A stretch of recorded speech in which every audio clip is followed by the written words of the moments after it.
Allohga qasam deb aytaman. Hajdan avlo amal bor. U ro'zadir. Ro'zangizni tuting, qarzlaringizni bering. Vallohi deb aytaman, Allohga qasam, u hajdan, ro'zadan afzal amal bu namozdir. Avval ma yus'alu abdu anhu as-salat deydi. Birinchi banda qabrga tushganda so'raladigan bu so'rov namozdan bo'ladi. Namozingiz bor, u yog'i bor.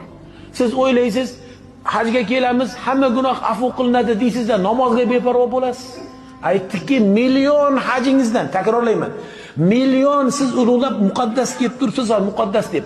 Million hajingizdan namoz afzaldir. Namoz yerni har yuzda o'qiladi. Namoz kunda 5 mahal o'qiladi.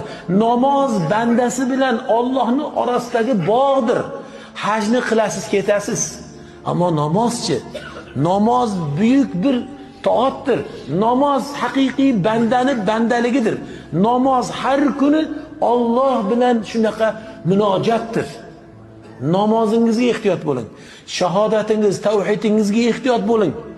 Anoga borib, bunoga borib, yana bu ham bo'laveradi. Ota-bobomiz endi shuni qilganda deya bir shirkiy amallar bilan o'zingizni, amalingizni habata qilib qo'ymang.